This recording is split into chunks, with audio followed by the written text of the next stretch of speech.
Welcome to my video blog. This is about the 2365 level 3 qualification. This is the assignment for the design assignment, and what we're looking at is particularly just question number 5. So this is just about question number 5. So let's have a look at what question 5 is. 5 says that we've got to determine for one circuit supplying the fridges the minimum possible cross-sectional area of CPC that will satisfy the requirements disconnection as ADS under earth fault conditions and the adiabatic equation. So what we've got to do under this is we've got to make sure that we do a couple of bits. The earth fault conditions is really looking at ZS values, making sure the ZS is down, the fault current is enough that it's going to trip, and the second bit is make sure that it fits into the equations. The equation is the adiabatic equation. If you put it into Google, it comes up with the adiabatic equation. This is what we're looking at. Got to remember when you use this calculation, you've got to have the square root over the top of I squared and t.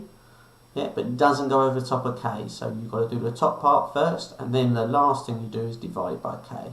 Don't put it at the beginning of it over the whole lot, because you're not going to get the right equation out of it. So make sure that you're aware of that. So looking at these, a couple of things that you've got to do is you are looking that within your bits that you're going to need to work out a couple of little bits. You're going to probably need to pull up your table, and remember this bits that we do to get this earth fault loop impedance. This is the bit you're going to need to do.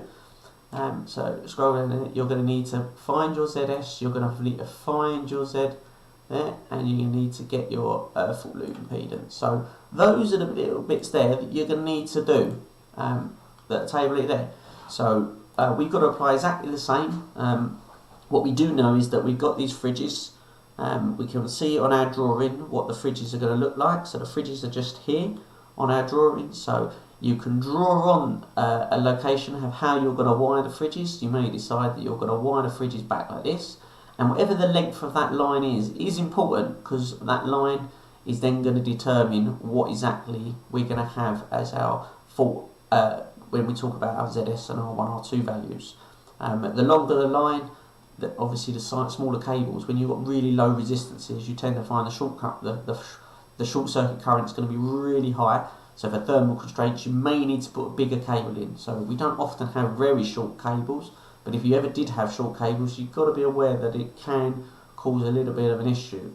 So what we do from that side of it is that we're going to put it's on a 16 amp breaker. That sort of fits into what we consider A1, A2 and A3 circuits. So if you've got A1, A2, A3, it's in the on-site guide, under chapter H talks about standard circuits. And if you look at in chapter A, it's got the little bit about making sure that it fits into standard circuits.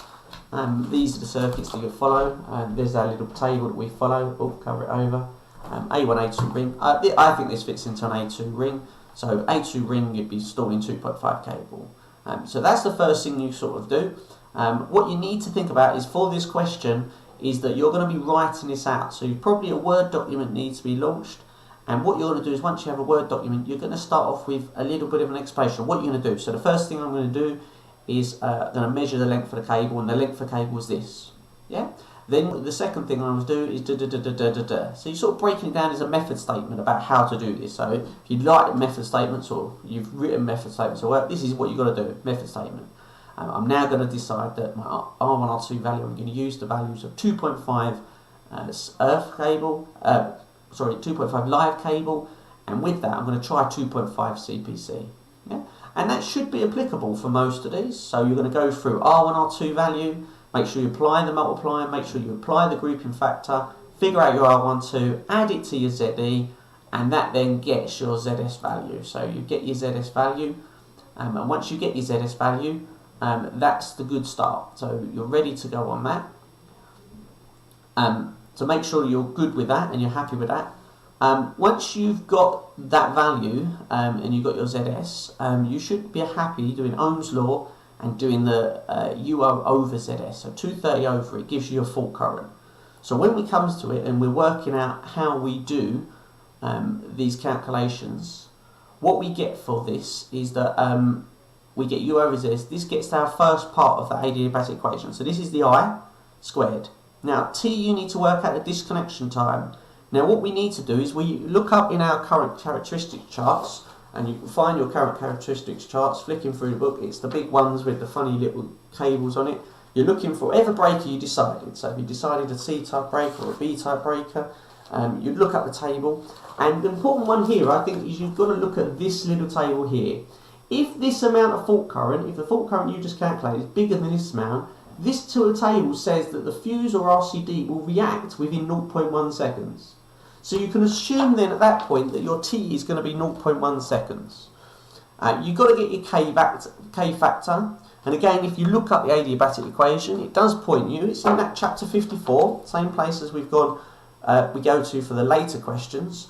But chapter 54 talks about all different earthing and protective conductors. The regulation is the same. You see the S's in there. It tells you what each of the bits are. And also leads you to these 4 tables. So you need to understand what the 4 tables are. You need to decide which one you're going to use. And you're looking to make sure that you understand what the K factor is. You do your calculation, it brings out S value. Now you need to be aware that this tells you the minimum size you can apply. So if you tried it with 2.5, 2.5, and the value says 2.3, and it says less than it, then your 2.5 is higher than it, your 2.5 was fine. Not a problem. Yeah? If you found out that the value came as 2.8, so it's higher than 2.5, that's wrong. Anyway, whichever way you do it, you're looking for the minimum. So the only way to know if the 2.5 was a minimum is that if you had a value less than it, then go down a size and try it with 2.5, 1.5. Yes, what you've got to do is go back, and you've got to go back to R1, R2, do R1, R2 values, you've got to do your ZE value, get your ZS value, make sure you do all the multipliers exactly the same, they haven't changed, get your ZS value, convert it then, Ohm's law, get your fault current, put it back into the equation, get new fault current, still the same disconnection time, still the same K, do the calculations. If you get then 1.5 and the value was 1.8, then you know that 1.5 was no good, 2.5 was the right choice. If you get a value less than 1.5, then actually 1.5 might be the right size. But how do you know if 1.5 is the right size? So you've got to go down to 1. So what you need to do with the question is make sure that you've tried several goes at it to make sure you found one that's bad and the one below it that's good. So you get a bad one and a good one.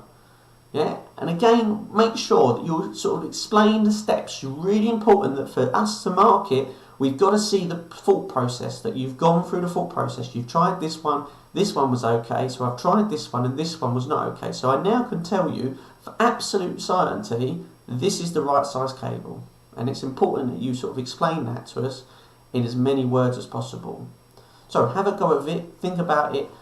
Think about looking at some of the Sitting Guilds PowerPoints. They often lay it out in the same sort of way, so you can see how structures can happen. But talk to somebody and make sure that you're sort of setting out in a way that's easy enough for somebody to follow the processes you've gone through. So that's what you need to do for question 5.